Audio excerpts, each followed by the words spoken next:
Hey, we back. Ready to panel. Let me drop the link.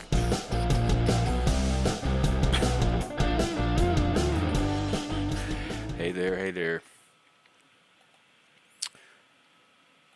Okay, there's the link. Open panel. Just continuing on from earlier. There we go. And what's up? How's everybody?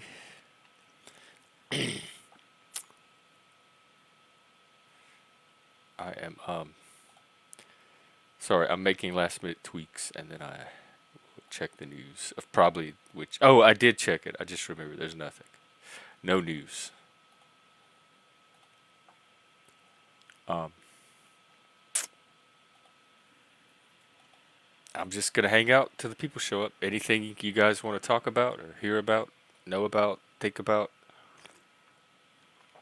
ask the AI about.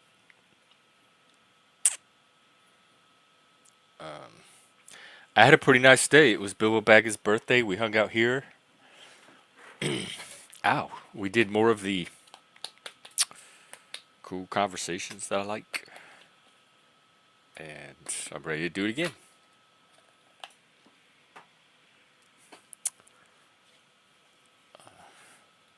Open panel. You could be the first. You could set the tone of the whole evening. Step into my lair. I do want to put these, I want to somehow put these rules to the earth. Does YouTube let you pin post? Let me see if I can make this work.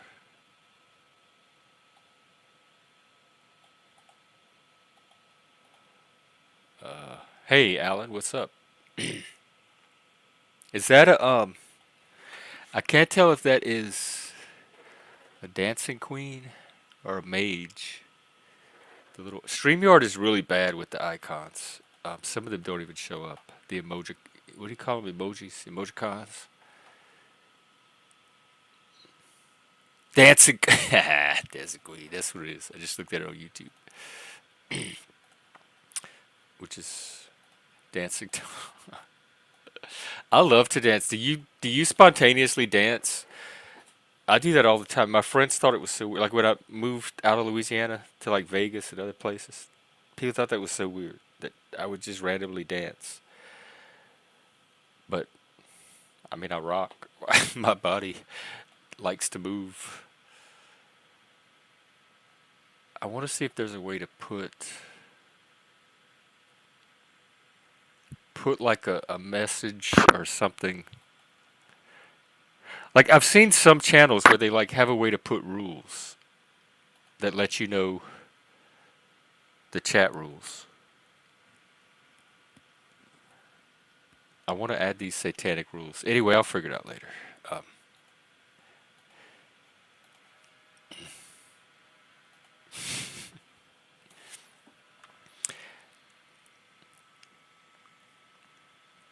I wasn't sure if it was a gay thing or a Cajun thing. Maybe an autistic thing, but probably a Cajun thing. I always thought it was a Cajun thing. Um,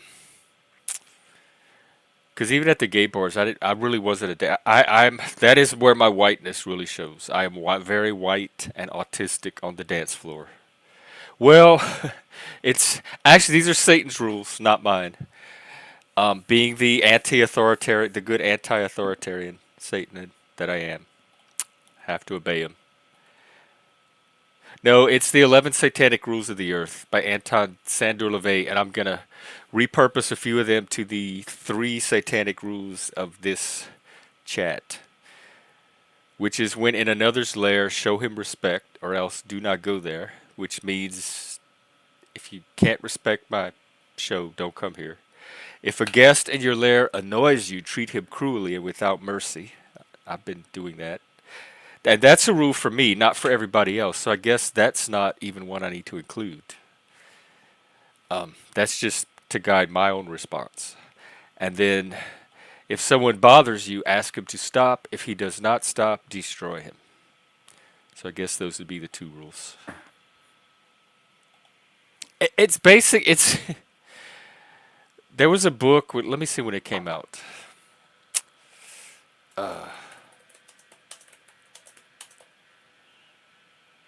Robert somebody. Robert Fulghum.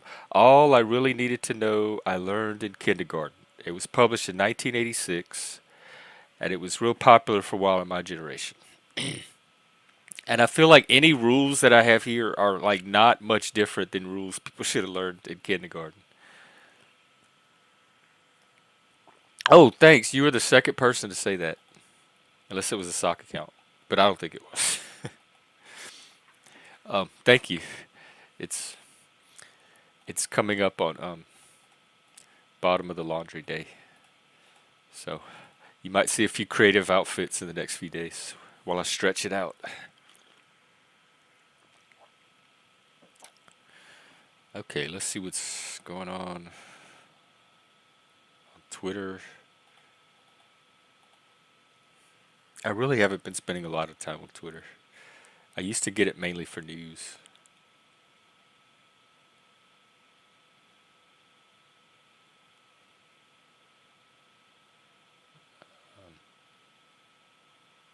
Ooh, I like this one. Everyone is going through life for the first time. What that means is you don't know much, and no one else does either.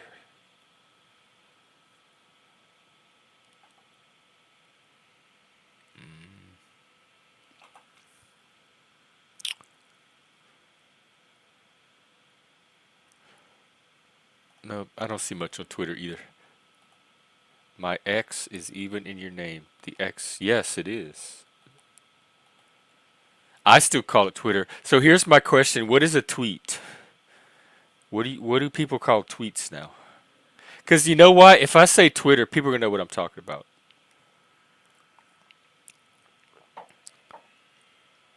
Plus, Elon, whatever X was, it was not Twitter. Elon ruined Twitter. I can't even use it anymore. Just functionally ruined it. It's a post. Oh no, I don't. That's tweet is way more. If you tell someone you made a tweet or you sent a tweet or somebody sent a tweet, people know what that is. That's a very specific meaning. If you say somebody made a post, that could be anything. So I think tweet has way more communicative value than just post. Oh, you mean that's what they changed it on their site?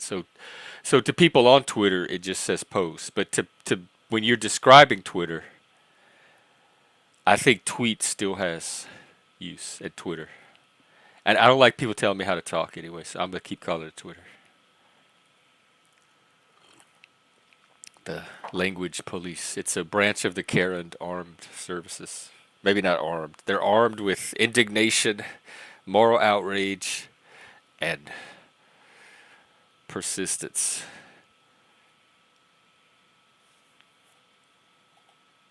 Compelled speech. Well, good luck. Good luck making me say X. Oh, and look at that. And I'm looking at your icon, Alan, as I say this. The Scottish flag. Do people confuse the Scottish flag with Twitter? It's the same colors, and now Twitter is X.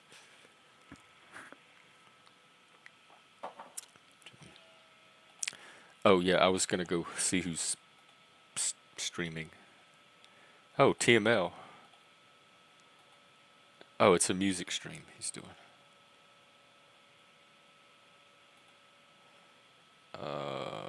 Trivia with Traveling Fools.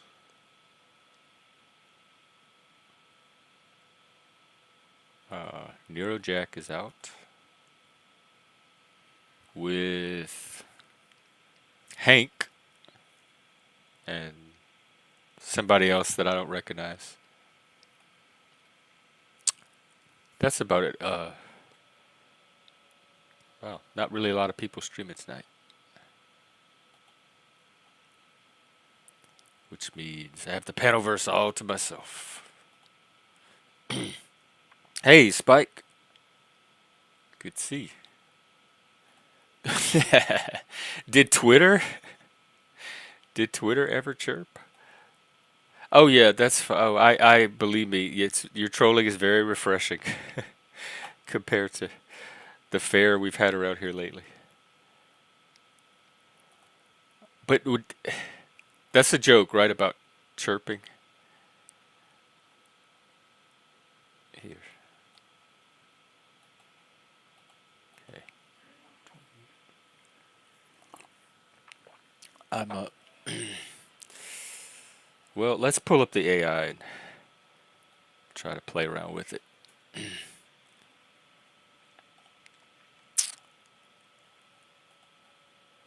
Oh, I know a topic I could do. It's the one Dolbez and I started earlier. Let me ask the AI, what is the relationship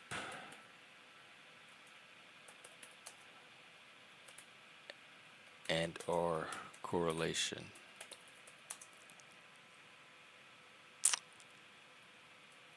uh, between the axis of male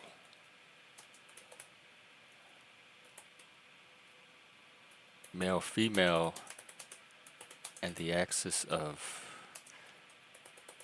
individuality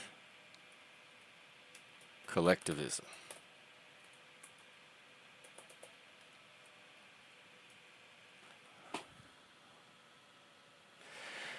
The relationship between gender and individualism, collectivism. The relationship, while there have been studies suggesting correlations, it is important to note that these are generalizations and that right, the map is not the territory. I think that is the point I've been trying to make this whole time. Um, yes, well, yes, exactly. It's de-woke, but now it doesn't work. Like nobody sees my tweets. I don't see my friends' tweets. I'm not shadow banned, but I'm showing up like I'm shadow like it just whatever he did on the back end broke my algorithm. And so now it doesn't have the same functionality. I used to stay on Twitter all day long and just all me and all my friends would just tweet constantly and all of that stopped after Elon. It's like a ghost town trying to find one of your followers that tweeted something.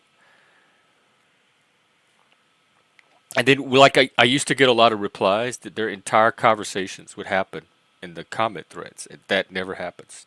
I might get a few likes, one or two replies. The conversation thread stopped. So I was excited to have the free speech, but then the technology broke in the process. So I support his mission, but he's not executing it, at least on my end, in a way that I could even make use of it. Um, okay, what was I talking about? Yeah, the map is not the territory. People, no, I did for a while. I did the blue check thing for a while, and I got nothing out of it whatsoever. And the experience kept getting worse. And at some point, I decided I'm not paying. I'm not going to pay for a product that doesn't work. That worked better for free than the paid version. That seems like bad capitalism.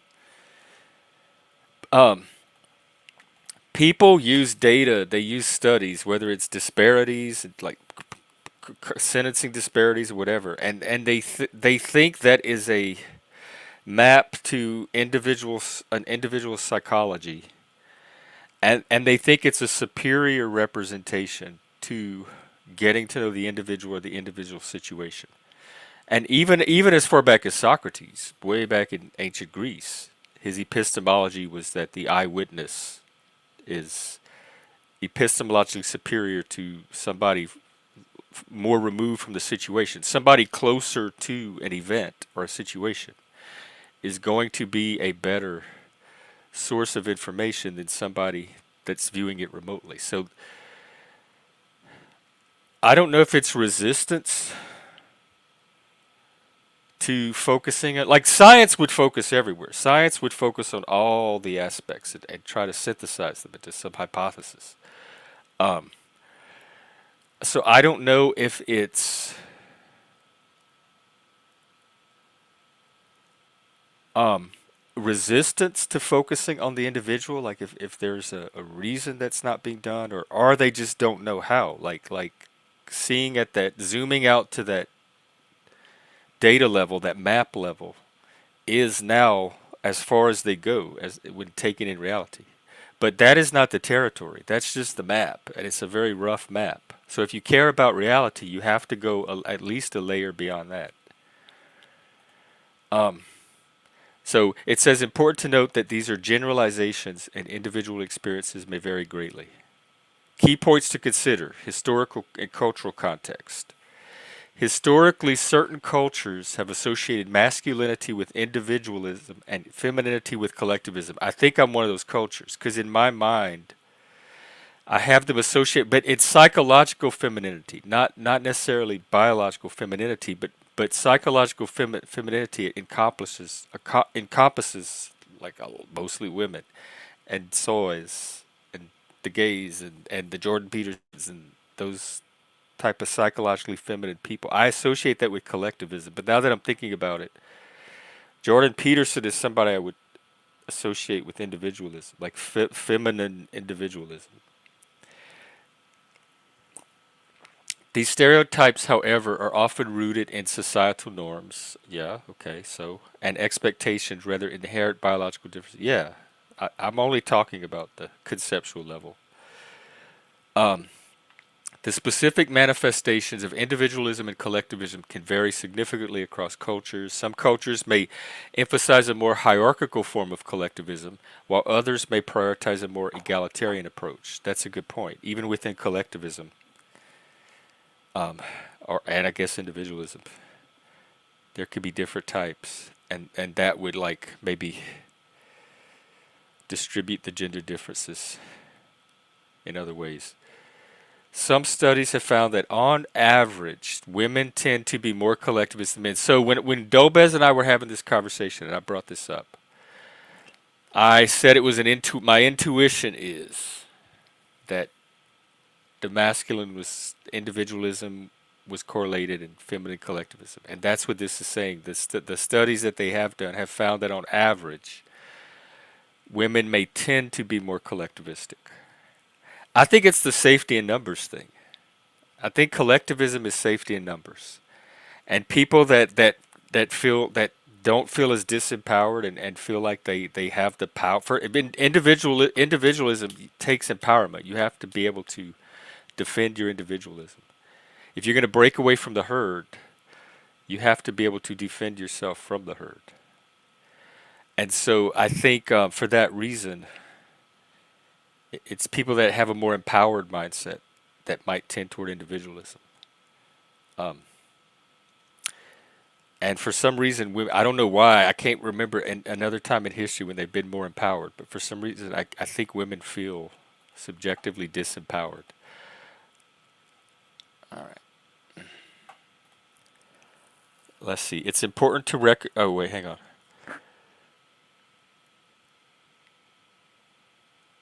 However, these differences are not universal and can be influenced by various factors, including cultural background, socioeconomic status, and individual personality traits. Overlapping traits. It's important to recognize that both individual and collectivism are both complex constructs that can coexist within individuals. Right. For example, a person may value individual autonomy while also maintaining strong ties to their community. Right, yeah. But there's a difference between community, the communal, and the collective. Community versus collectivism. So I can maintain strong ties to a community as an individual without that being strong ties to the collective. Factors influencing the relationship. Societal expectations. Gender roles and expectations can shape individual values and behaviors related to individualism and collectivism. Um, Here's my question. Where,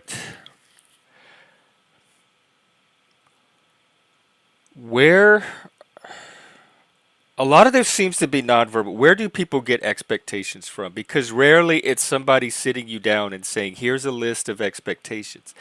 It's things that people infer from nonverbal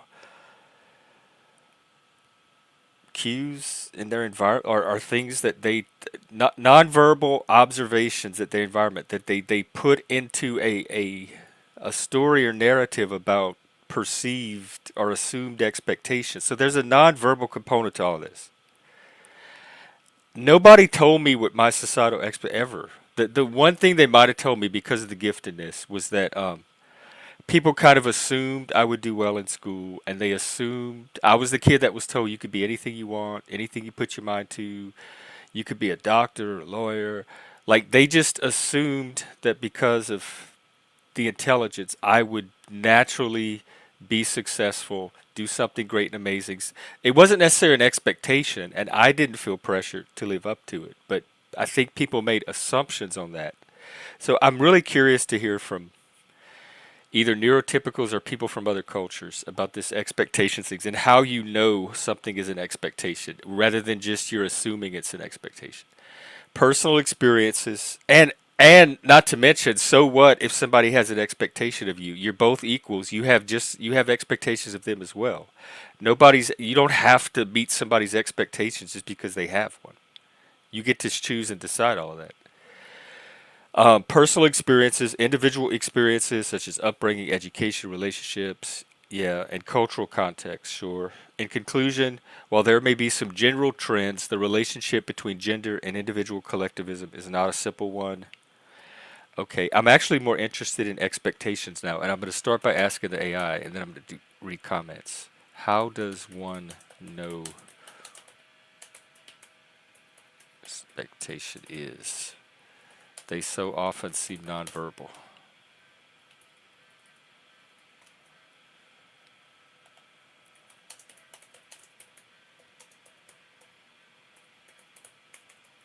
Okay.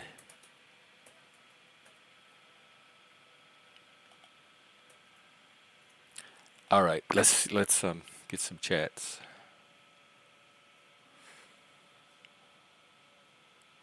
That more comfortable posting on X. Yeah, I like X too as a platform. I just wish it worked better. Um, I don't think they get. I think they get surveys like personal response surveys. They use data like sentencing, like this many black people were stopped, this many black people were sentenced. But I don't know how much of it is direct observation. How do you directly observe what's going on in somebody's head? Hey Daisy. Well, this is my job. That's another thing I want to address. Somebody asked today what I do for a living. I do several things. I have my own practice that I started the last year. I'm a certified peer counselor. I work with individual male clients, neurodivergent, autistic, ADHD, giftedness. I work with other men too, but that's my focus. So I do individual one-on-one peer counseling. I also do consulting, community building, group facilitation, etc. I do contract work with the state, or I have the past few years. I haven't recently with the peer testing program that I talked about. And I do this. I'm treating YouTube as a full-time job. Um, Hey, Kane. And so I try to put in about 8 hours a day on here because at some point I consider this my dream has always been to run a coffee shop slash community drop-in for autistic people and men. And this is going to be my way of doing that. So eventually I want to find a way to get paid What's for up? having this be what I devote my full time to. And so that is what I currently do for a living. And it barely pays the bills. So I'm happy with it. Are you at work? Yeah, working on a machine. Oh wow. What you guys up to? Oh, just started it, waiting for the people to show up. Are you just gonna kind of work in the background while we stream and show us what you do? Well, I'm getting ready to go to lunch here in a few. I just thought I would hop on because you said something that caught my attention. You were talking about. Can you hear me? Okay. Yeah, I hear you great. Oh, okay. You were talking about how how people follow social cues to find out what's expected of them, Yeah, that's what I'm even more and interested in. I would find that I would that's why I called in because I do that a lot. I think I really read people and their gestures and just the vibe they're giving off as far as like if I should approach this person or not. And sometimes I think I may take it to an extreme, like I'm reading too much into their social cues when really they're not trying to give off the vibe that they're actually giving off. You know what I'm saying? It's like Yeah. they might be like I might interpret their disposition as they don't want to be approached by somebody. When in actuality they're not giving that vibe off at all. It's just the way I'm perceiving it. You know what So I'm it saying? is not like there's some nonverbal like uh, processing and assumptions being made. There's like some little nonverbal process. Yeah, definitely, no And I doubt. think that's what I don't have. 'Cause I don't think I do any of that. No, No. like if you're walking past a group of say four guys on the street and they all stop and turn and look at you or whatever. You don't take any type of you don't get any message from that. You don't have No, like they're it trying would to be curious. I would wonder why they're doing it, and if I was near, I might ask them. I might say, "Hey, why are you all looking at me?" right. It's because I'm verbal. Like I do everything verbally, so I don't have to try to read anything non-verbally. I can just ask them. So if somebody's like if like somebody's sitting by themselves and I'm trying to figure out if I should approach them, I would just approach them. And if they could tell me, "Oh, I want to be alone," and then I'd say, "Oh, okay," or I would ask them, "Hey, can I sit here?" So there's no need for me to do some kind of little verbal read first because I could just verbally get the same information. So I think my whole life I've just verbally gotten the information that a lot of people would non-verbally get. Well, I think a lot of the times when I approach a situation, I try to observe the person before I even start any verbal conversation. I never do that. So you just walk up to anybody, no I matter what start they're talking. doing, Yep, at I'm from any the time, and South. We start just talking. talk. We get to talking. Hell yeah! But I just thought that was interesting because it got me thinking. Maybe I'm reading a little too much into things, and I should probably just go up and talk to some people that I don't talk to because I feel like they're throwing off a "don't talk to me" vibe. I mean, But sometimes maybe I can sometimes tell when people are in a mood, like we talked about women on their periods earlier.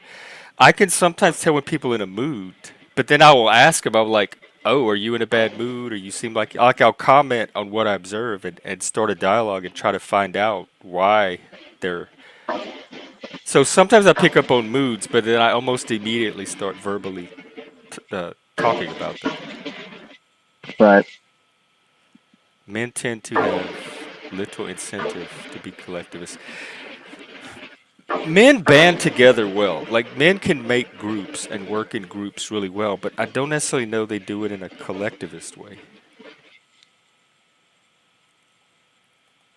Daisy, that's interesting and very um, good to hear. I'd like to hear from more women like that. And the process, yeah, and different people learn it. Like a lot of like trainers get frustrated with me because I don't learn in the ordinary way, and I learn really well if they just get out of my way and let me learn, um, or at well, least I try to agree with. learn my process. I think Chopper Jeff's onto something there. If you're training people and you do have an end goal in mind, I think it is best to just let them know this is where we want to end up, because everybody learns differently, and if you do it that way, you might just throw it out, and half the class or a quarter of the class they'll get right to the end goal on their own, without any instruction. So I think it is best to just lay it out. Here's what we want done at the end, Yeah. and it can save a lot of heartache instead of going step by step through every procedural procedural step. It can drag it out when it's not really necessary. Hey, Goblin, And I by the way. and I do think that women are vastly more collective than men are. I see men in the aggregate as more solitary figures, as women are more collective. That's kind of been my experience too. Yeah, yeah, they're always ready to group up, and men are more willing to just go it alone. Yeah. Daisy, yeah, this is me too. This is like everybody I know where I come from. The grocery store is like the mall. Like when you're shopping for groceries, everybody's there talking to each other, catching up on the gossip. And when I moved to Seattle, My friend actually told me not to talk to people here in Seattle, and I said, "What do you mean?" And he said, "Like when you're in line at the grocery store, do not talk to people." And I thought that was so weird, but that he's right. Like if you try to talk to someone at a grocery store here, they will think you are mentally ill. They will think you are off your medication. People talk to me in line all the time. I don't know if I'm just approachable or what, but I'll be standing there. Almost always somebody talks to me when I'm standing in line. It's and but you're more in the South too. Like they probably Yeah. talk to everybody. They're comfortable talking. Conversation is not so fraught and stigmatized. I think it's weird when I go into big cities and nobody will look you in the eye. It's just like you don't even exist. It's like, Here yo, they dude, give I'm you standing. stink eye. They like actually glare at you like with the ugly look if you try to look at them. Yeah. Nobody smile like walking down the street. Nobody smiles. They glare and like they do the chicken thing where if you're coming from like walking together, they don't move. They see if you're gonna be the one that moves first. It's very passive aggressive here. No, I'll move first. Like if I see you coming down the line and we're walking right toward each other, I'll move to the other side right away. Like I'm talking like 50 feet ahead. Yeah, I have no problem getting out of someone's way. It's not even a big deal to me. But yeah, I find the South more people like this. I guess the South set my norm because it's warmth. That's an important quality. There's no warmth up here, even when they talk, even when they're polite. It's like a customer service politeness, like at Disney World or at the airport. It's a can. They're polite in the same exact way to every single person. It's not a personal. Don't take the politeness personally. And in this and there's no warmth, there's no emotion to it. It's friendly, it's pleasant. But in the South there's warmth, like they emanate or radiate along with the friendliness. Yeah. Like Gordon, you gave up talking to I don't talk to anybody here unless they talk to me. I mean, I'm friendly. If somebody says hi to me, I'll say hi back. But I don't initiate conversation at all when I'm in public or on the bus or at the grocery store. And that is not the norm for me. Like everywhere else I've lived, I would be perfectly comfortable seeing somebody interesting and starting a conversation. And here, I guess they have trained me. The programming has taken hold for once in my life, and I am now trained to not initiate conversation with other humans Where you living at? outside of Seattle. Yeah, I haven't been that far west before. It's Wokistan. It's American speaking Canada.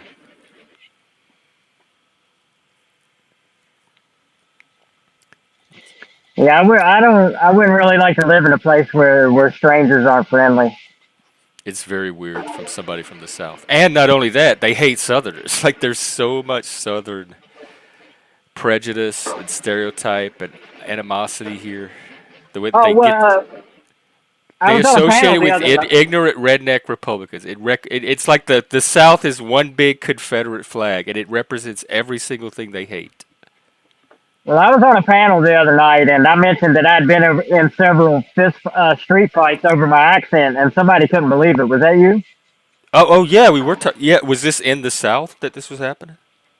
No, Oh this is when no, I I was totally living. believe it. I'm surprised I Yeah, haven't been in any.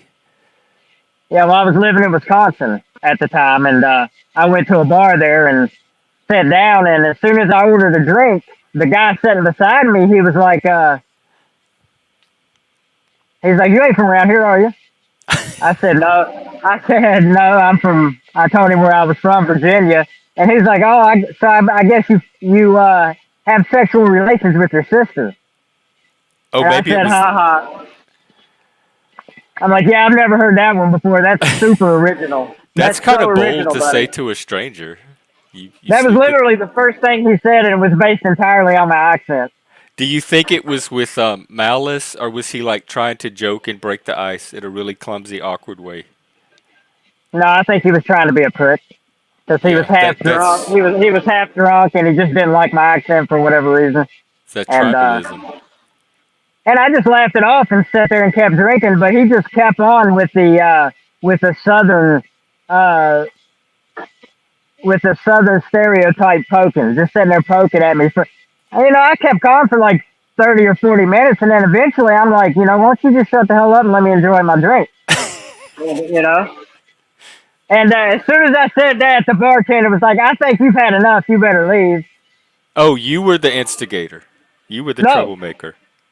no. He was the Oh, one he said it to instigating as the him? troublemaker. He said it No, to the guy? no, the bartender was a lady, and she said it to me. Oh, but you What wouldn't you didn't I even start the thing. She should have said No, it I to didn't him. start the thing. Yeah, she should have, but he was probably a regular at that bar, and it's the first time I ever been there.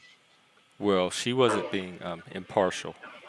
Well, no, because she was from Wisconsin as well, and she probably didn't like my accent either. Damn, that's a Kane. That's how it is. I've never experienced that before. Even in Vegas, nobody had any issue with me being from the South until I moved up here. That's the first time I experienced that kind of ugliness. Yeah, For like but I've yeah, experienced it for like being gay and autistic and all this, but for just being from a certain part of the country, I had never been hated for that before. yeah, I've gotten several fights there, and we ended up getting in a fight. She was like, "I think you've had enough," and I said, "Well, I'll leave after I finish this drink that I paid for." And then I had like two guys on each side of me, and they're like, "No, you're leaving now." And they stood up, and I stood up, and they started pushing me out towards the door. And I was drunk as shit, just like they were.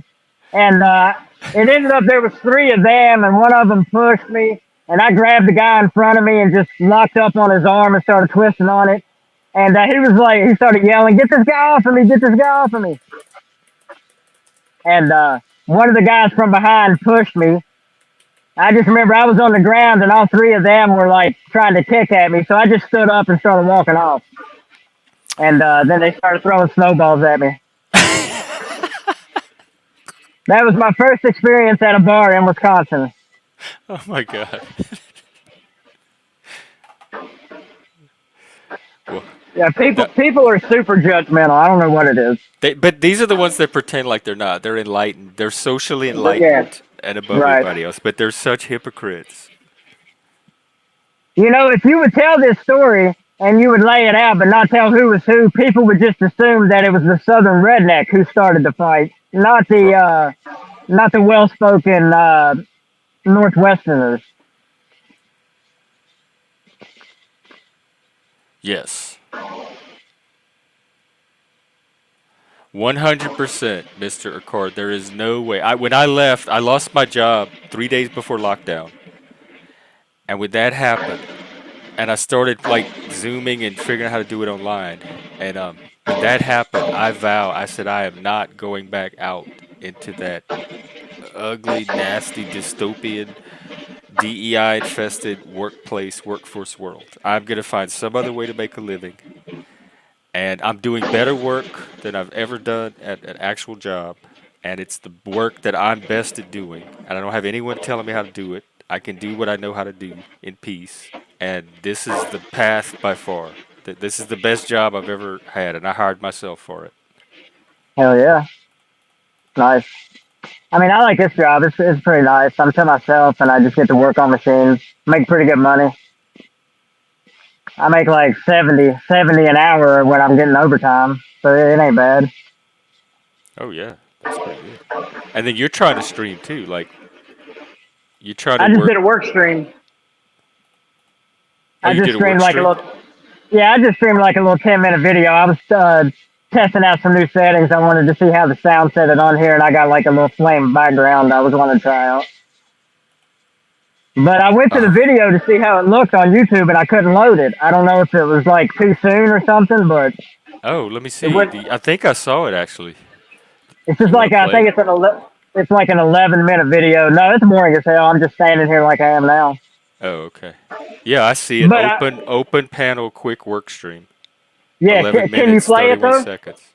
Huh? Can you hit play? Can you hit play on it? Does it work for you? I'm not Yeah, it saying play it shows to you the like chat. spraying machine, Okay. spraying the wires in the cabinet. All right. Yeah, Yeah. I don't know why, but after the stream was over, I opened up YouTube and tried to play it, and it wouldn't play. So I was just Oh, checking. that's weird. Here, I'll post the link for everyone. Yes, I'll It's like get it's. that. That's the link to the individual stream he just did, and here's his channel. And I have it. I'll put it in the description too. Well, I appreciate that, but it's not really entertainment video. It's just a little short 10 minutes.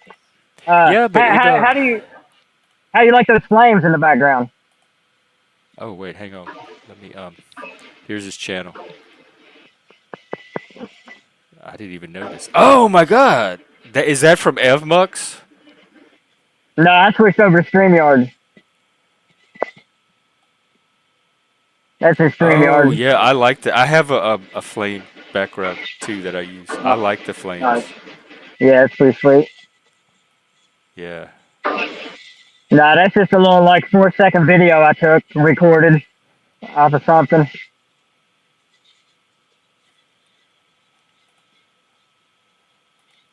Nice. I Yeah, man, just love. Go ahead. we need to learn to get along as a society. You know, all this I thought we were for individualism. most of my life. We were until social media and 2020 and George Floyd, all this other crap. We were. At least I was. All the people I was around were. I mean, were we though? It's like I was just telling you that story about going to a random bar in Wisconsin with a Well, bunch yeah, of but I mean strangers that's on I've an never met in my individual life. level. But there wasn't this societal breakdown where everybody was mistrusting each other, thinking everybody was a threat to democracy, and seeing everybody as Well, evil and but hateful. that's what I'm saying though. It starts on a personal level. If you're not treating people that you see in real life with decency, and that's going to translate over to society wide. Yeah, I think so. And it's also being taught too. So I think it's both. I think it's ground up and top down. Yeah, I do too. I even wrote a song about it. I just don't know how to set it to music, but it was about the like leaving the old world and entering a completely new world. And it was an it was an optimistic song because it was like this is a chance to enter a new world that's better that we all envision and create together. But instead we entered the same old world we left but crappier. And with everybody all shell shocked from lockdown. These are the best wrenches in existence, by the way. Knipics. They don't make a Knippet. better wrench. Yep. They don't make a better wrench. They're German made. They're flawless. Oh, nice. Well, Caldy's liking the tool video. Hell yeah. What's up, Caldy? Caldy's a pretty cool cat. I like him. Yeah, welcome, Caldy. But anyway, I'm gonna jump off here and go grab some lunch. I'm starving. I haven't ate today. Yeah, no, yeah, go do that and enjoy. Hope the rest of your work night goes smoothly. Appreciate it. Thanks for having me on, Jeff. It's a pleasure as always. You too. Thanks for dropping by. All right, have a good one. You too. I'll be Take care. watching. I'll be lurking in the background. Okay, we'll try to be entertaining or interesting or stimulating or something. This is the new radio. I never thought I'd be a radio. Actually, growing up in the 80s, like 1983, 4 ish, 85, when the 80s was popular, and the radio, one of my favorite things was me and my friends would they do the top five every night, every weekday, and you could call in and vote, like say your favorite song, and then at the end of the night they would count up all the votes, and you would listen in to see which songs that day people called in to vote for, and I would play radio station. I would sit in the way the room was. It was this big room, like, kind of sectioned off into sections, and they had a little bathroom with a in it, and I would sit in that bathroom. That was my broadcasting station, and like the top of the toilet was the control. That's where I had my boom box and all my tapes, and the toilet was like my console. I would sit backwards, on, like facing the toilet. I use the top of the toilet as like my desk. And I would set up my boombox and my cassettes, and I would pretend to be a DJ, and then I would count down my own personal songs from like my music collection that I thought was the top five for my day. And I would imagine being a DJ and counting out these songs to an imaginary audience that was listening to the kind of music I was listening to. And it was fun. And so that's as close to this as I've done. Although I remember growing up in grade school on a field trip, we took a field trip one day to one of the local radio stations, and we got to go in the booth. That was, and they we got to see the equipment. I think we got to be on the radio, and like our class got to say hi, and we got to listen to ourselves on the way back to school. And that is a cool thing. Radio. That was the TV before TV, and the internet before the internet. Hey, Daniel Barry. Daniel, they were talking about sports today. The Raiders is the only thing about it I remember, but it was a lot of sports talk. Oakland, I think. And if I'm right, I have no idea how I know that. That's a good name for an Oakland team right now, from what I hear. Oh, I know what I can do. I can go back to this. So I asked the AI, how does one know what an expectation is? They so often seem nonverbal. And then here's the response: understanding expectations, the often silent language. Yes, like this is exactly what autistic people can't do. It's like a blindness. I don't navigate from nonverbal shit. I see it. It doesn't mean anything to me. I don't decode any of it. I can see if somebody's moody or if their face is doing some weird, but I don't know what it means unless I ask them. I can't interpret it. It's too chaotic. Um, they are the beliefs, assumptions, or desires we hold about how things should be or how people should behave. I don't. I have basic, like I expect people to not kill people, don't steal people's shit, don't vandalize, don't litter, don't assault someone in public, don't urinate. It like base. I have rules like expectations like that. They're very broad. And then outside of that, the basic expectations of civilized society. I don't have a particular expectation as somebody. I each new person I meet, I want to know who they are. So I let their natural behavior emerge. I don't impose preconceived expectations on people. Now I have expectations on this channel of what I expect, and I've been very clear about those. Just respect me and what I'm trying to do here, and don't come and harass and bully people. Recognizing and understanding these unspoken expectations can significantly improve communication. Yes, it is. And I think with autistic people like me, we just have to take the hit. I realize I could probably have 60, 70, 80% more friends than I do now, but because of my mutant thing, I have to take the hit and be content with the 20 or 30 that I'm able to get. And that's just always had to be the way. As long as I've had one or two friends, I'm good. And so, yes, this is probably true, but not all of us are able to do this. So we take the consequences of that. It says observe behaviors and okay, I do observe. I do look at. I used to not, but as an adult, I've learned to people watch.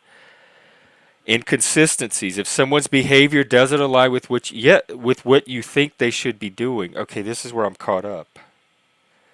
I don't think they should be doing anything. It might indicate an expectation is being violated. Like I guess I can analogize it to the trolling here. Like I expect people to come here and not troll, and when the trolling starts, that's a sign that an expectation is being violated. But that's basic. If I got that part down, I guess.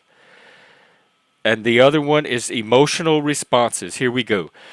Strong emotional responses such as anger, frustration, or disappointment can signal that an expectation has been unmet. And I've talked about a particular type of confusion that I've tried to describe often, which is when I think a conversation is going well, or a social exchange or interaction is going well, and all of a sudden, like within seconds, it breaks down. And I've liked it to a canoe capsizing and being turned over, and like whitewater rapids just swirling. I have no clue. It is one of the most uncomfortable, unpleasant emotions I've ever felt in my life, and I call it confusion. So when I describe it to therapists and other autistic people, I talk about the confusion that comes from kind of that social collision that I didn't see coming. But then I had uh, someone, an autistic friend, tell me that The emotion I'm talking about is actually a complex emotion. It's a like a higher emotion built of more primary emotions. And he said it's actually a combination of frustration and disappointment.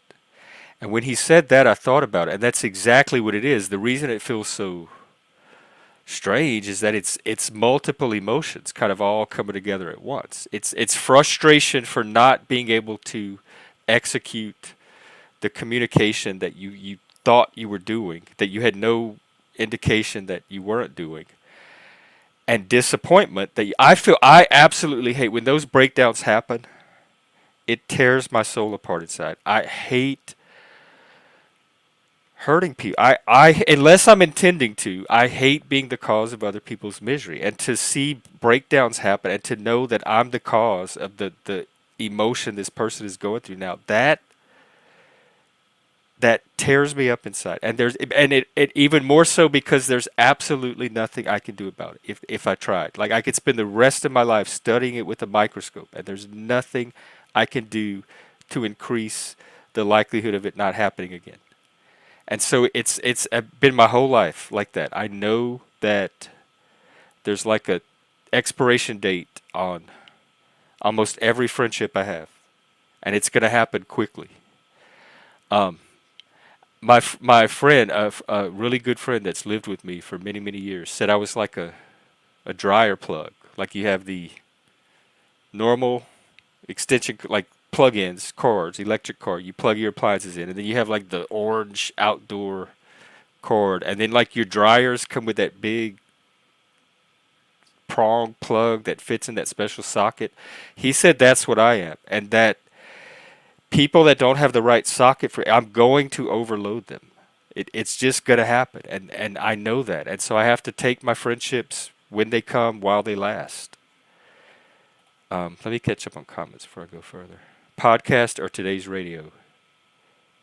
Yep, call it on. Yes. Interesting, Mr. Card. I mean, I'm sure I do that too, but what I think it's both ways because I frustrate other people's expectations. You're right. Yes, I should not be internalizing this one way because it doesn't happen with everybody. It really doesn't. So I am frustrating the expectations of others as well. It's not just happening one way. I think it's because I get scapegoated for it every time. It's so easy to put it on me because I'm the minority in the situation that I've just been in the habit of just assuming the responsibility for it every time.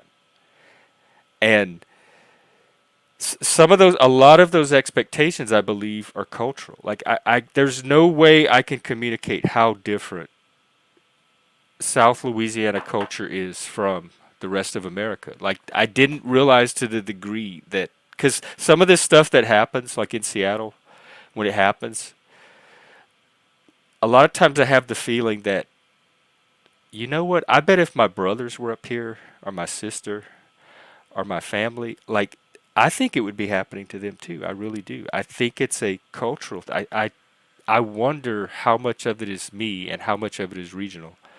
Um,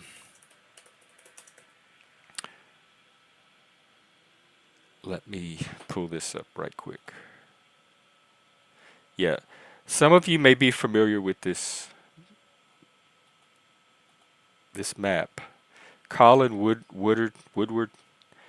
He many years ago he did a book kind of breaking America down into 11 distinct cultural regions, and here.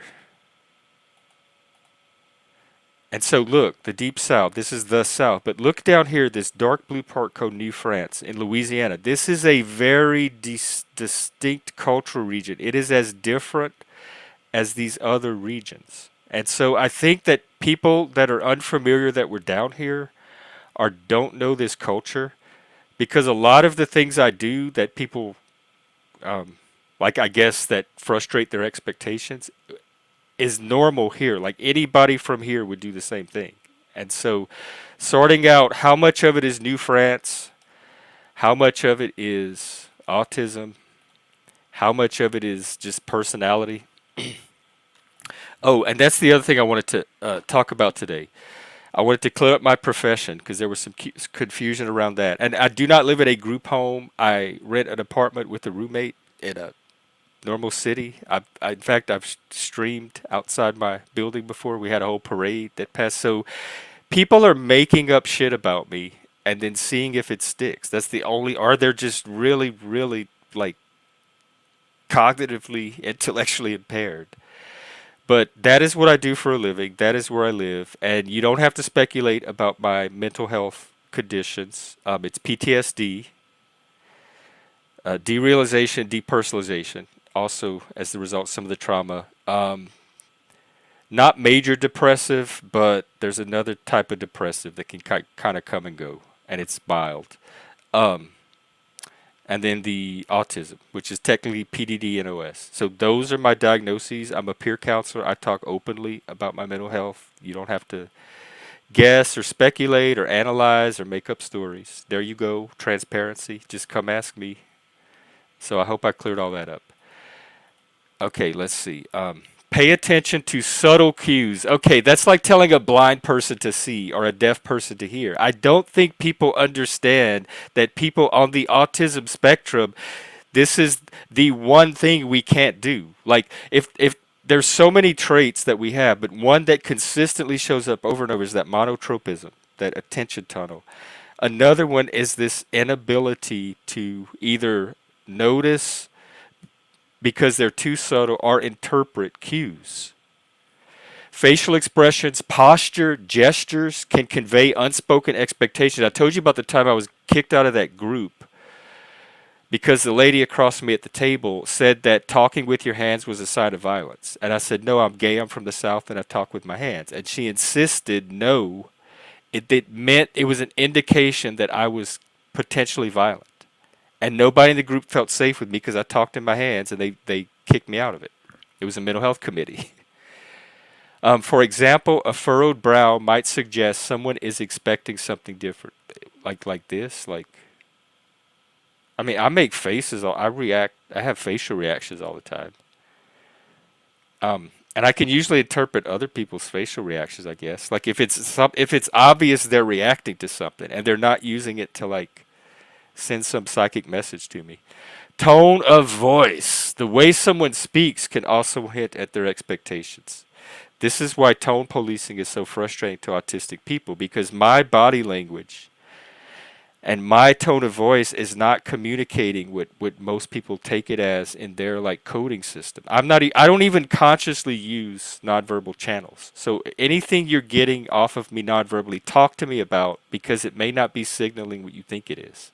My body language gets misinterpreted all the time, and so does my tone of voice. Sometimes I'll be looking at people, like listening because I'm really interested, and they'll ask me why I'm staring. And they say how uncomfortable it makes them feel. And I'm like, I'm just listening. Like, I don't even know what they're seeing. So people, I'm not responsible for how people read my body language or my tone of voice. And in a mature adult society, if there's a discrepancy or there's something you need to know about, just ask me. I'm capable of rational dialogue. Like I don't need to be handled like a child.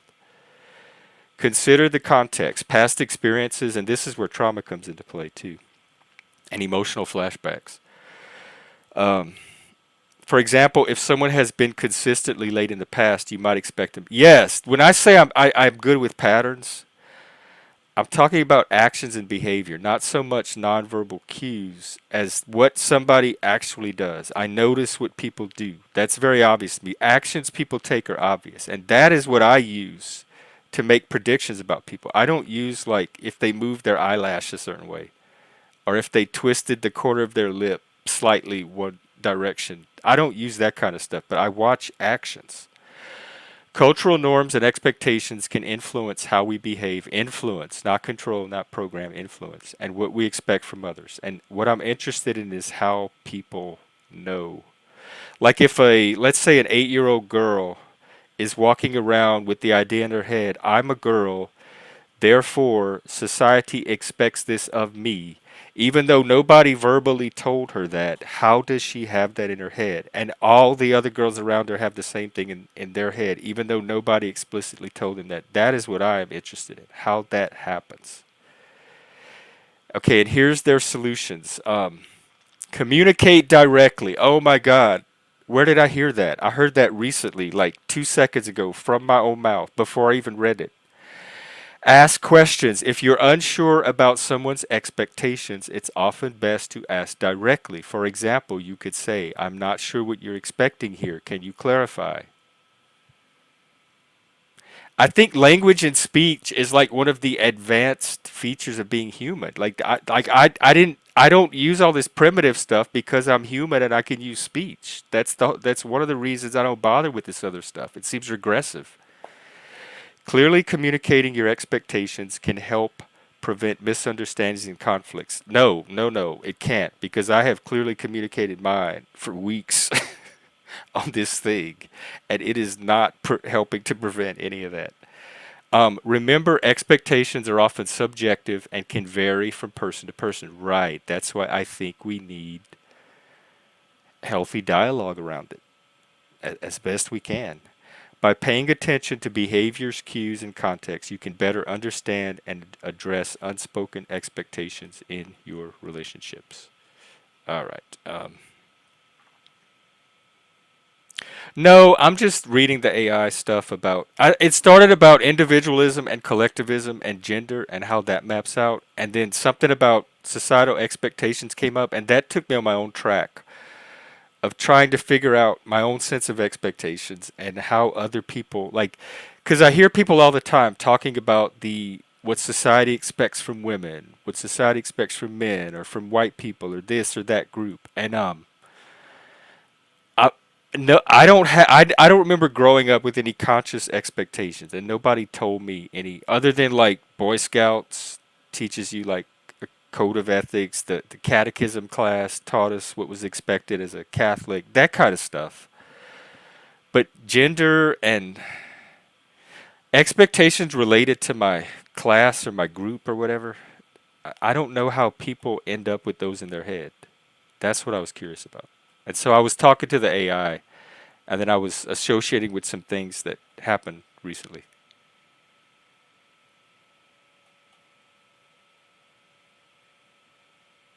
Why though? That like even growing up, that would happen to me. Like everybody would get a hamburger. I'd want like a cheeseburger. I'd want like no pickles or something on mine. And that was always, it's like, why can't you just get the hamburger like everybody else? So I got kind of some of that too. And I never understood why it was such a big deal. That I wanted something different off the menu that other people wanted.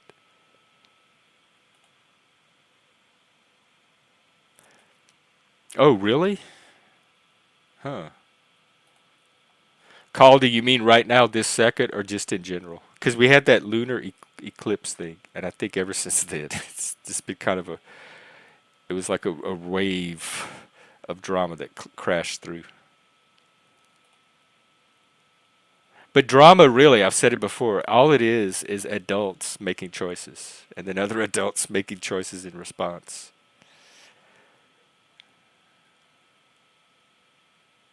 Yeah, they just make, like, I don't know why somebody would want the reputation of being an ignoramus.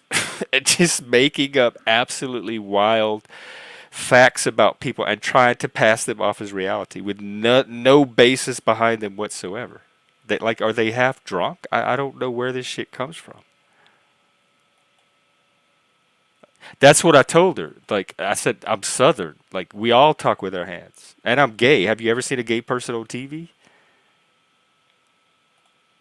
No, I'm not. Other people are trying to. It's going to be very hard to get me to put myself down. Kane, you're like one of the most normal people. I have no issue with your tone or your voice or accent or anything. Like it amazes me that people are saying this to you. But I totally believe they are though.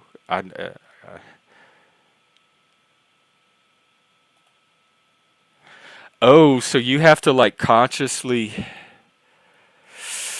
That would be hard. I used to teach kids that were ESL. Like a lot of my kids were. I didn't teach them. I myself did not teach them ESL, but they were in my classroom and they were part of the ESL program. So they were like second English was their second language. But I didn't do anything different to them. Nobody told me, like nobody told me that when you're teaching ESL kids, make sure you do this and this. So I just taught them like I did everybody else, and they learned just fine.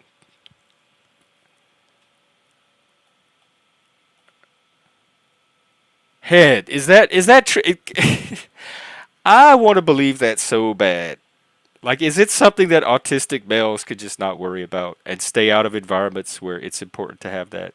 That's my plan. I'm gonna have it be a social cue, nuance-free zone for autistic people.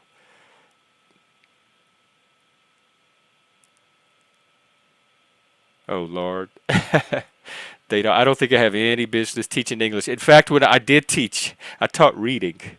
I had that was one of the classes I was given as a son. It was like my own class. I was their teacher for the rest of the year, and I would teach them their parts of speech, noun, verb, adjective, adverb, and I would teach them how you connect those parts of speech together to make sentences. We would learn the sentences and the parts of speech in reading class. And the kids raise their head and they'd say, sentence? What's a sentence? And I'd say, like the noun, the verb, the parts of, and they're like, you mean sentence? And I'm like, sentence? Yeah, your sentences. And they're like, it's sentence. We've never heard it called sentence before. And that's what I realized my whole life. I have never pronounced it sentence, ever. That sounds so weird to me to even say.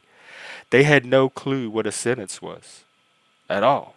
And so that was me teaching reading. So I don't think I have any business trying to teach people how to speak English. I also learned that like the color of a lemon, my whole life is yellow, right? Yellow is yellow. That's yellow. Yellow sounds such a weird word in my mouth. But I have to move my mouth a completely strange way just to say it. It's yellow. Tie a yellow ribbon around an old oak tree. Old yellow. Old yeller. And how big is the world if your neighbor's it's your hand? Yeah, really. How big is their world? It's very sheltered up here. It really is. And I'll tell you why. Because they think they're sitting at the top of the heap. And so they don't have to go anywhere else. It's so provincial up here. It's not urban. It's not like a cosmopolitan city at all. It's a provincial, very large city.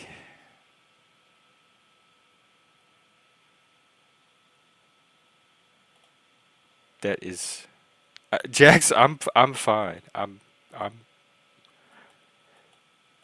I don't think I'm doing. I don't. I'm not being hard on myself. I'm frustrated that communication breakdown happened, and I'm part of the contribution to it. But I don't think it's a self thing. I think it's a combination with other people thing. Like we talked about the porcupine quills, like Schopenhauer and the porcupines, and finding that comfortable distance so that our quills don't poke each other when we're trying to huddle together for heat. You hit me under yellow. Okay. On YouTube.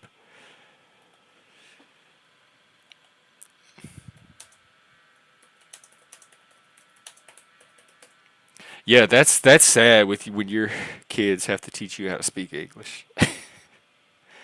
Um, I'm not seeing anything on YouTube, but let me try a search engine. I oh, here it is. You hit me under yellow. I had to go through Google to get it for some reason.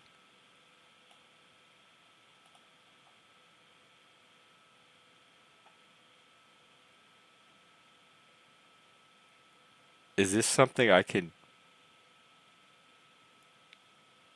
What is this? Is it something I can play? I'm gonna have to watch this later to even figure out what I'm looking at. It's a video game people spraying each other with fire hydrants and talking about something about hit me under you've hit me under yellow. Exactly. That's form and content. I focus on content, and some people focus on form. And if the form gets too out of bounds for them, then it takes their focus from the content. And when that happens, when they pull the focus to the form away from the content, I absolutely freak the fuck out because I know they're doing it because of me. But now I'm realizing they're doing it because of them and me. Yeah, I might have given that impression, but I'm fuck. I, it's I'm good at two things. I'm really good at finding my role in a situation and taking responsibility and accountability for my part in a problem. And I'm very, very good at not taking responsibility and accountability for something that is not my part of the problem. And a lot of what I'm talking about is the stuff that's not my part of the problem. So it may sound like I'm being hard on myself, but I'm actually talking. Most of what I'm talking about is stuff that I very clearly am convinced is not me.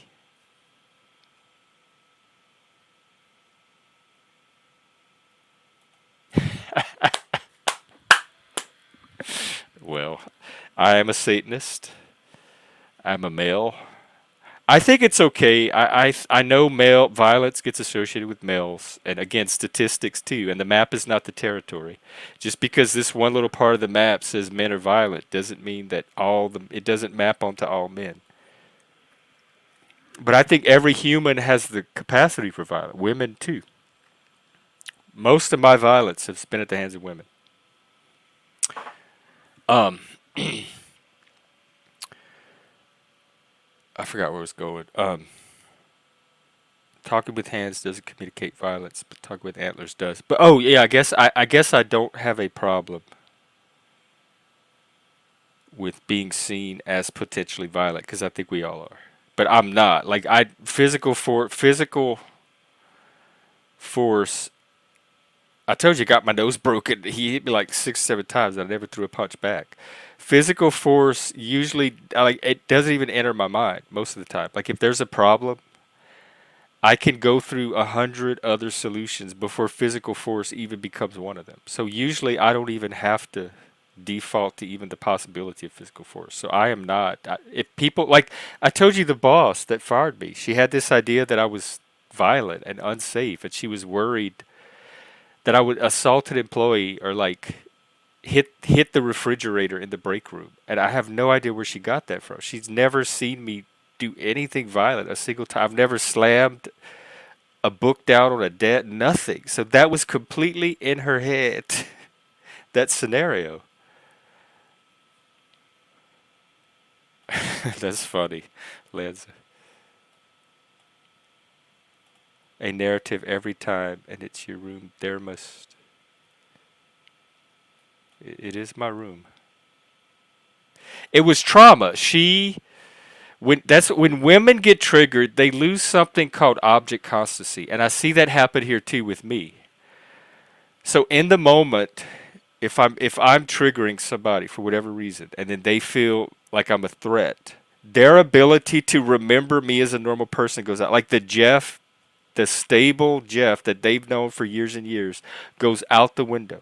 And I am only that person that they're experiencing right there in the middle of their trauma reaction. And she had had past experiences with men, and it was coming out of that. And I kept telling her, like, I know you have trauma with men, but don't apply that to me because I'm not those people. Like, it's not fair to put that on me. And we were a disability agency that I was a peer working there, and that so we knew mental health, we knew how trauma worked, and I was trying to communicate all this to her, and I was astonished that that's what she had in her mind about me, because I don't know where she got it from. It wasn't based on anything she observed about me at all, ever.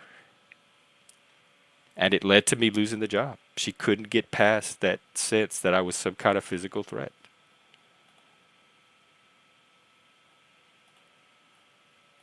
So yeah, I have my body language turned against me all the time. But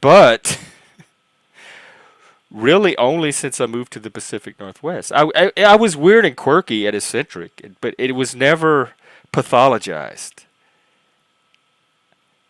It was never stigmatized. It was never like a social taboo until I moved here. It's very conformist. If you don't, they don't do rough edges well here. If you don't fit nicely into their machine, you're going to stand out and you're going to draw negative attention.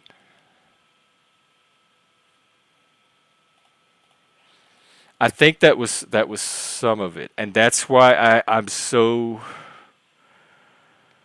cautious about working around women because they don't seem to be able to differentiate and manage their trauma reactions and separate what men did to them in the past to what their scary male coworkers are doing. I don't think women should work around men with PTSD. I think if there's a employee that's male that's identified as having PTSD, I don't think they should be working with delicate, fragile women. I don't think delicate, fragile women should be in these mental health environments to begin with.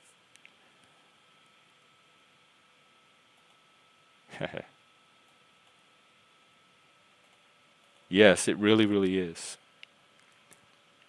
I was doing a stream here one night, and there was a woman on here talk. There was a few women on here talking, and one guy came on that one of the women had past issues with, and no words were exchanged. The guy came on.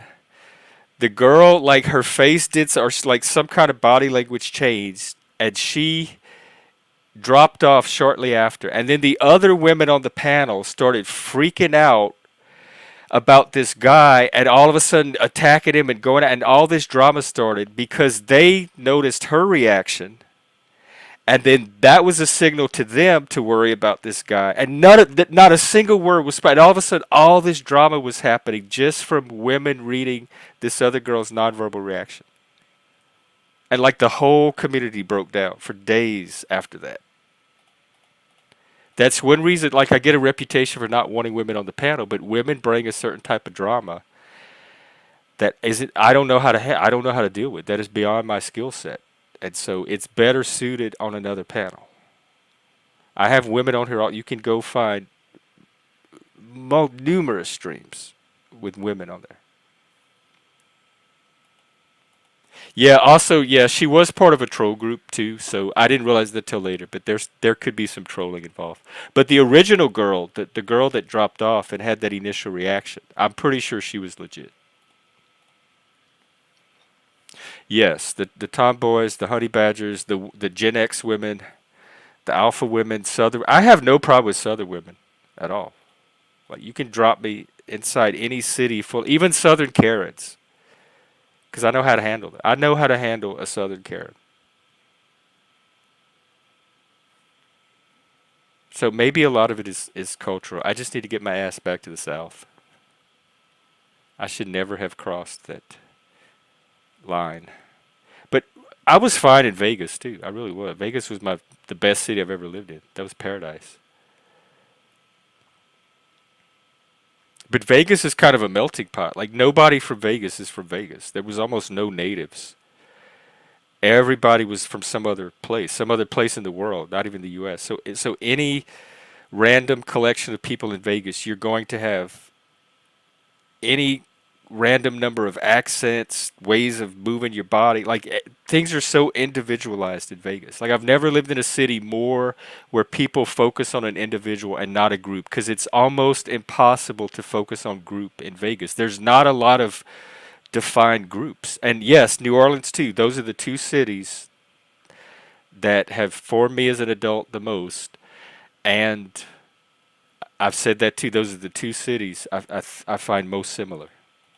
And that's the two cities that I've lived in and that I fit best in. Yes, that you're right. And they don't hate masculinity.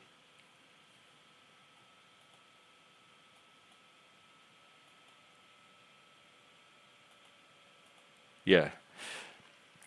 And that's a good point, because things like cities, atmospheres like Vegas or New Orleans or Seattle, like, that's a form of influence, environmental influence. That's a factor. I think I told you when I went to Louisiana last year to visit. I would do my live stream, and after a few days, people here on the internet that watch me stream were commenting how much of a change they noticed with me. They said, "You've never sounded happier.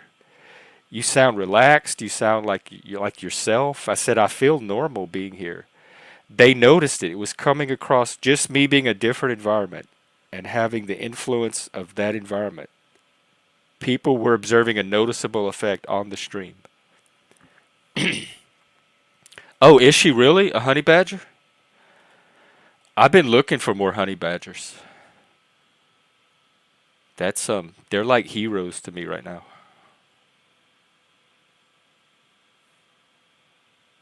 That's because I think women, I think people, men too. I see men do this all the time, but women, it it doesn't take much to set off a woman's imagination.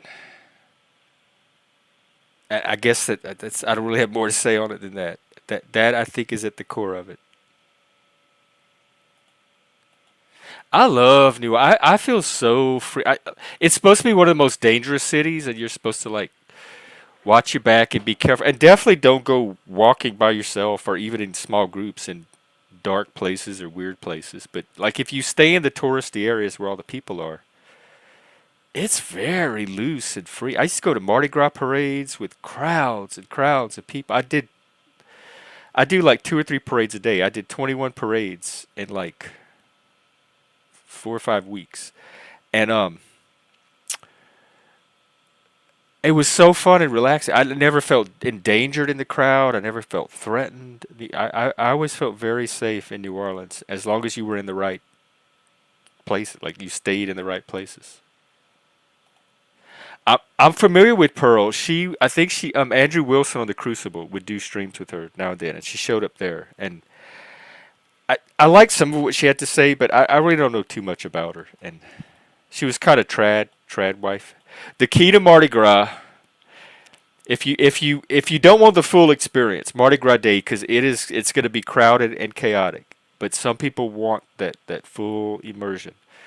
But if you want a taste of it, but not all the commotion of Mardi Gras Day, go the weekend before, or like that week before building up. You're gonna see plenty of parades, plenty of Mardi Gras activities.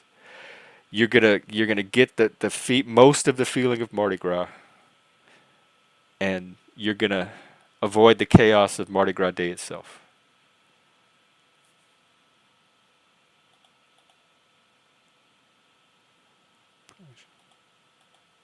She expects you to be indignant, indignant with her mortativity. Oh my God, language is breaking down tonight.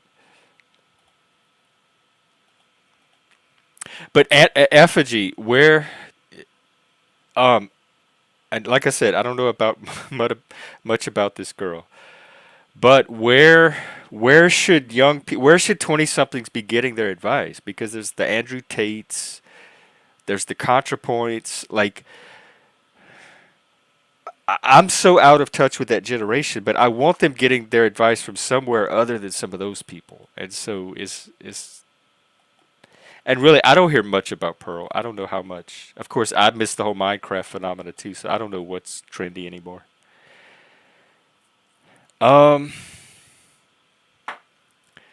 yes and no. Interactions with autistic people in general go differently. In fact, most of the 90% of the conflict, the drama, the communication breakdowns in my personal life and here in the Panelverse has been between other autistic people.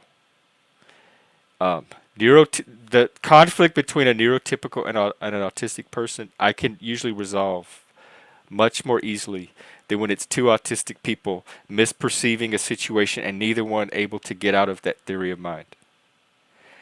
And so with autism, I evaluate it much more individually. I'm not so much conscious of gender because each autistic person is so different. Um, I don't notice any particular pattern other than like if there's a sensitivity there, which I find women have in general, that it could maybe add to that sensitivity. But if a woman is being sensitive to me, I assume it's more because of the femaleness than any kind of autism. And so if it's a non-autistic woman and an autistic woman and they're both being sensitive, I'm going to assume it's because they're a woman more than that one of them is autistic.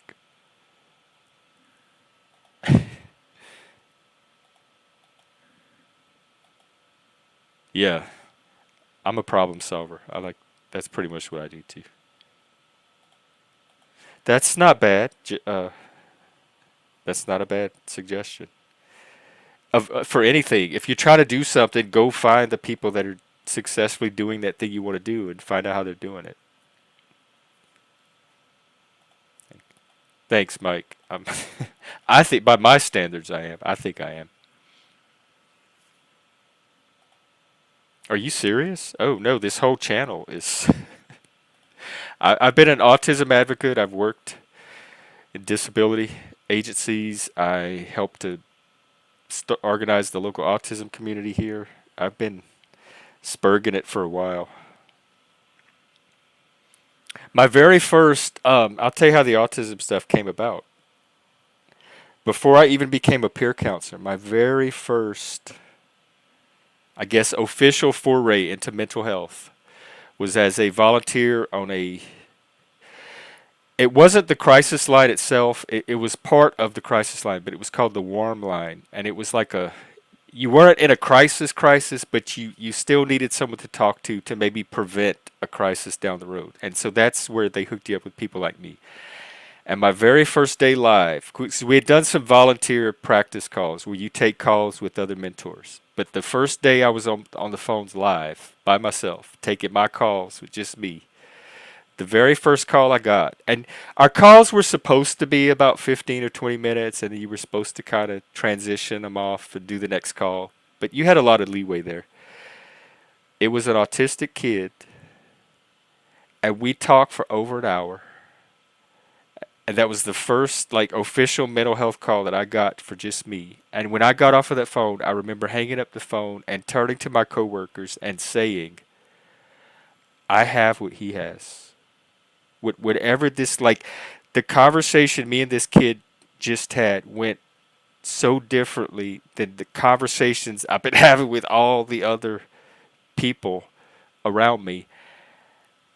And at that point, I started, and this kid was openly, he was openly autistic. He would talk about his autism and everything. And I started researching autism because I was a special ed teacher. I know what autism is and I worked with it. I just never knew it might apply to me. And I'm like, how could they have missed this? Especially when I started looking at the PDD and OS. And they missed it because they weren't really looking for it back. They didn't know to look for it back then, is how they missed it. And they identified it as giftedness.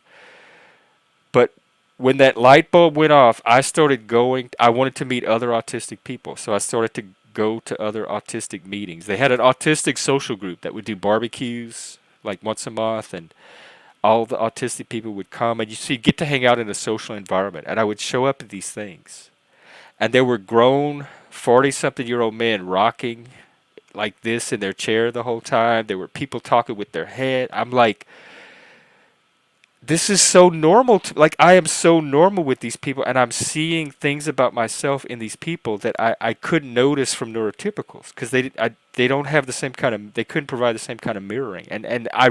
That's where you start, that's when I started to realize once and for all, oh my God, how did I miss that I was on the spectrum? And so that's why I say to people, if you're, first of all, if you suspect you're autistic, you probably are because you suspected it for a reason. Find other autistic people and start hanging out with them and seeing what you notice about yourself, and if it looks like they're relatable to you in a way that neurotypical people are not. And that's what started it for me. That was the beginning of my autism journey. And here I am today with antlers on the internet in front of the whole world.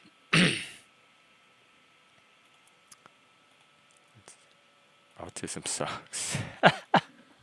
Mr. P, is that you or Sam coming up with those? You are lighting it up tonight. And we had our first peer counseling joke the other day too. I think it was from Lanza. I forgot what it was now. Something about. Oh, I'm not even going to try to think of it. but it was the punchline was a disappear counselor. Ha ha ha. I love dad jokes. It depends on the quality of the program. You want to know what my gift was? My gift was being born at the right place at the right time. Because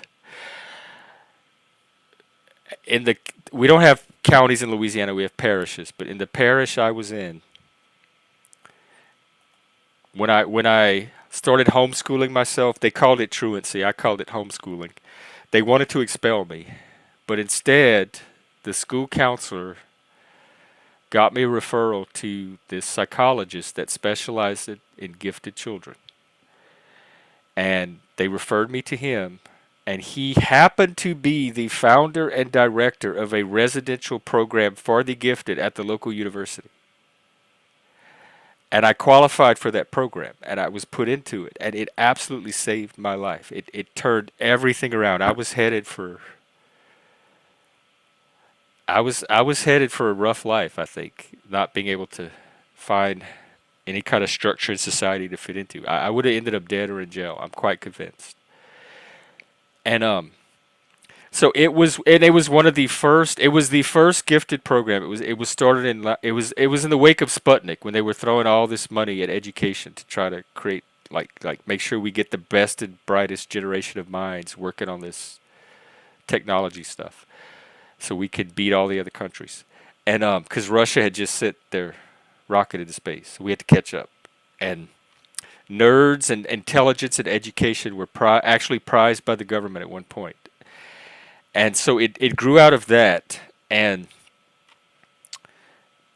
there were a few gifted programs before that, but this was the first one that was started without any particular idea, preconceived idea of how to work with the gifted. And so the director, his name was George Middleton. He became like mentor. Mentor doesn't even do it justice. He was like the Gandalf or the Dumbledore, that figure in our lives. We called him Uncle Mitty. He designed the program with he recruited, I don't know how many, 15 or 20 kids from the local parish, and they showed up the first year. And he had no preconceived notions about what was going to show up. And he took his first class and he observed what actually showed up, and he built the program around how gifted people actually were. And each new class he would revise the program as more he had more and more gifted people to work with. So instead of pre-planning a program and then trying to fit gifted people into it, it was the first program to build itself around the actual reality of the gifted experience. And so it really depends on the quality of the program, because I was in a pull-out version during public school, like regular school, and that was okay. It gave me like a mental break from the day, and we got to play with computers and do all this cool stuff. But I wouldn't say it provided me my primary education and my primary socialization like this immersion program did. Yeah, mine was in the 80s too. And in Louisiana, the gifted program is part of the special education department. It's considered a form of special education. I call it the long bus. So I rode the short bus and the really, really long bus. Stop.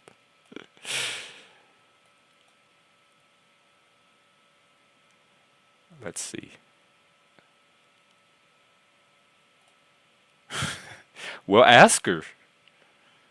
I don't know how to like. I was so bad at flirting. I am horrible at flirt. There's a dating show called Love on the Spectrum that I watched during COVID. It's fantastic. It's oh my god. It's such a celebration of autism, and we are really bad at flirting and interpreting flirting. If you want anything erotic or sexual with me, just come out. Just come out and just bluntly, verbally ask me, "Hey, do you want to go do this?"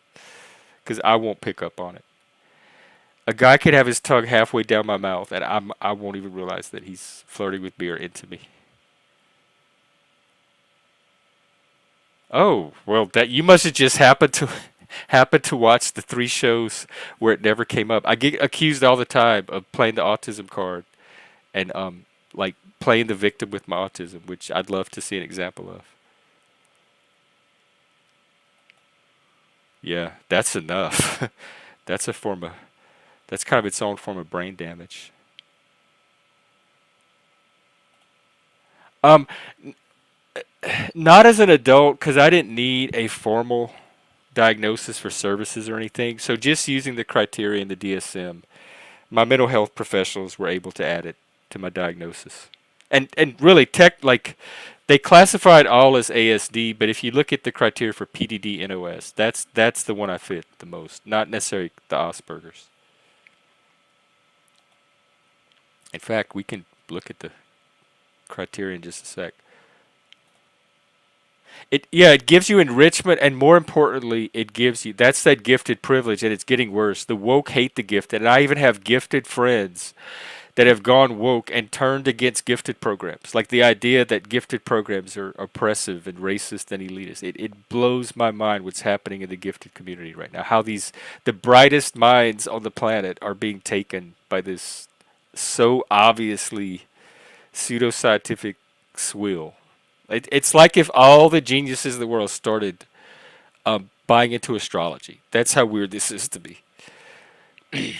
But the most important thing these programs do, I think, especially in the earlier grades, is it puts you in touch with your gifted peers, so you can be around other people like yourself and develop. Your social development's going to require a different kind of mirroring, and the ordinary school kids are not going to be able to give that to you.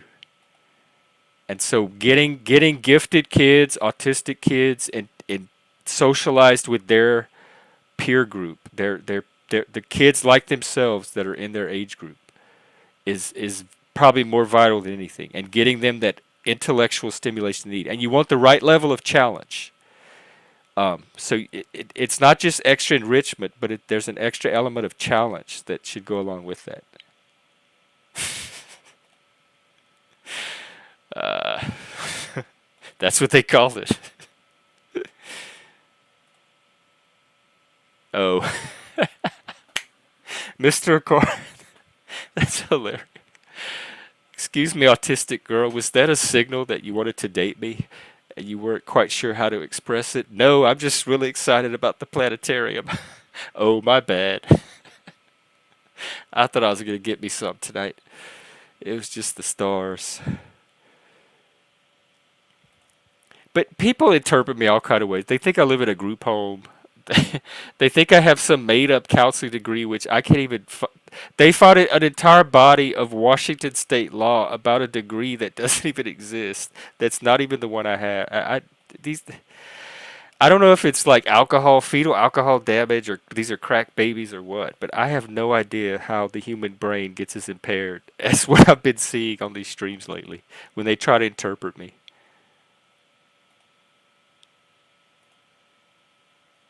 Oh, was the flirting during a board game?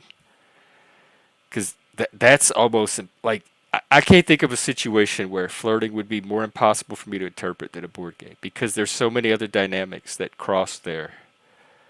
Um, there's the social, the recreational, the fun, the strategic, the Machiavellian, I guess the erotic.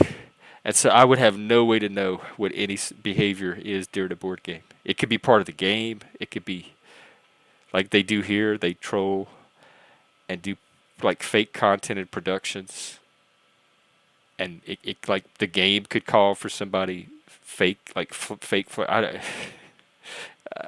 I love board games so much. Cosmic Encounter is my favorite. I'm trying to learn it on tabletop so that we can start playing it and streaming it, but I can't find someone to teach me tabletop, and I can't find enough players to workshop Cosmic Encounter on it. But as soon as we do, I'm going to do some Cosmic streams. It's the game that inspired Magic the Gathering, and that Magic the Gathering was based on. It was made in like 1973. Oh, and I can't believe I've been monologuing for an hour and 40 minutes. I meant to do an open panel. I just realized that nobody showed up. Um, Bex, are you out there? You feel like watching something? I could do an early night tonight. I've done about how much hours did I do today?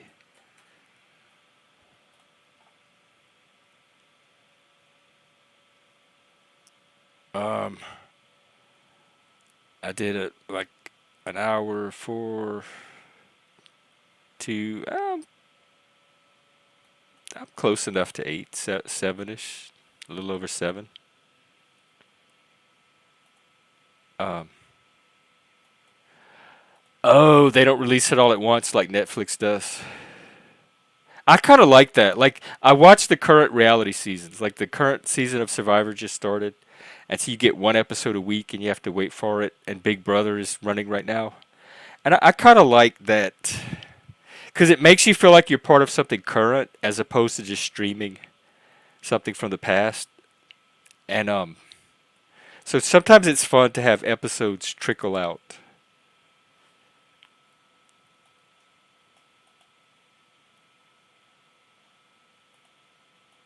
You talking about in the Discord? Yeah, I'd be up for that. I thought about watching the Bilbo Baggins cartoon because it was today is Hobbit Day. But some other shows we talked about were that Waking Life, Cap Gun, and I were gonna watch it one day. It's the guy that did Slacker and Dazed and Confused. We could also watch some of the. I'm up for anything. Take care, Caldy. Good seeing you. Um, Bex and I watch reality shows like Survivor. We started the Mole recently, the Dutch Mole. We're really into that, and that kind of has all of those Survivor and the Mole and Big Brother. All of that has like Paddleverse parallels, so they're very topical.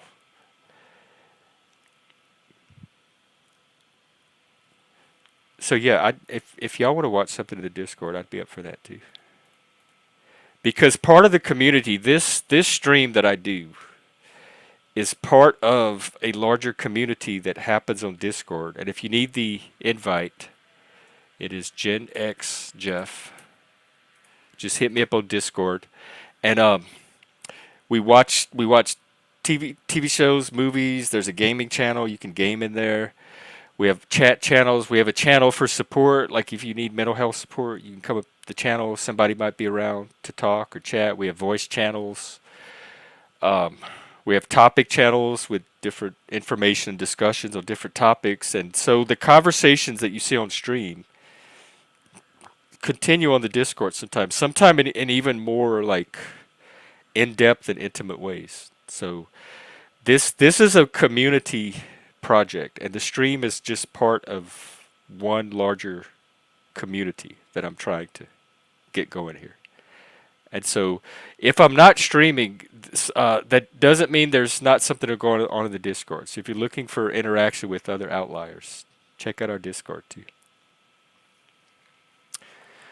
All right, I think I will end the string. I'm feeling completion energy, and maybe go find something to watch. If somebody wants to watch Discord stuff tonight, drop some suggestions. There's a movie announcement channel. Like if anybody ever wants to put on a movie in Discord and invite others, there's a movie announcement channel. Just go put what you're watching in that channel, and people will see it, and they might drop in and watch it with you. The way we do it is that we usually stay on mute while the movie's playing because sometimes it picks up sound and there's noise or echoes. So if people are in there watching a movie, just go on mute and pull up the movie on your screen, and then you can chat in the side chat. And the chat at the top is not too obnoxious, and so we can sometimes comment and chat while the movie's being watched. And then when it's over, we can go off mute and start discussing or talking about whatever we want. And so that's kind of how the Discord movie watching works. So feel free, if you ever see us in there, feel free to drop in and watch with us and just go on mute. And then we'll chat afterwards. Megalopolis. Let me go. Is that a video game?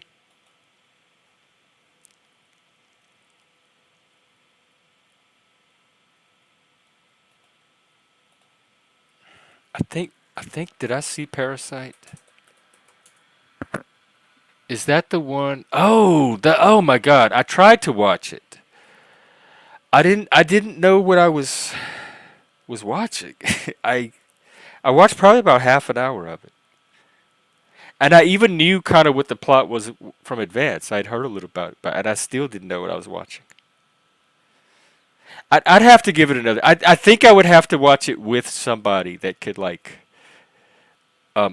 orient me into it instead of trying to get into it on my own. Sometimes I need a little help getting into movies, and sometimes it takes more than one try. Like another thing we've been watching is the Treme. It's set in New Orleans, and the first time I watched it, I didn't get into it at all. And like recently, I'm glad gave it a second chance. Um,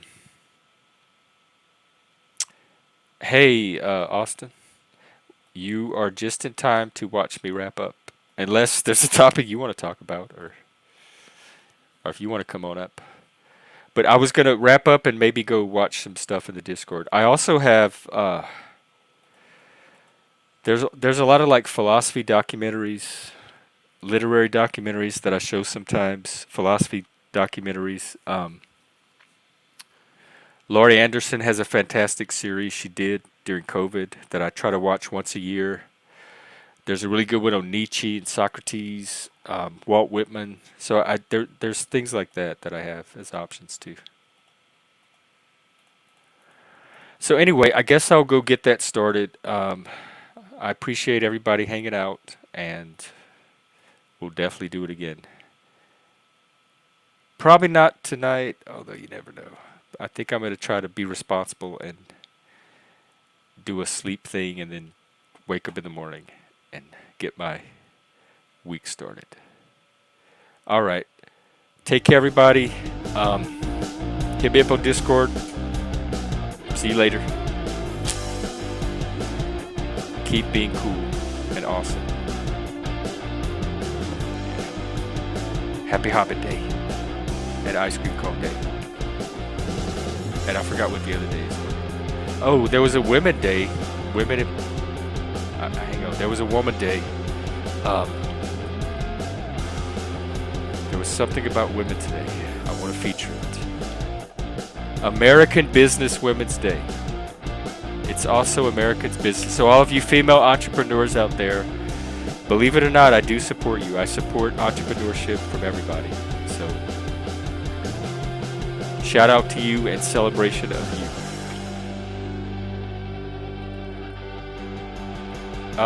We have somebody in the back, but I'm wrapping up the stream. I've already switched my momentum. So just come. I'll be out tomorrow. Just drop by tomorrow, and we'll try again. Sorry about that. You just caught me at the end. All right. Take care, everybody.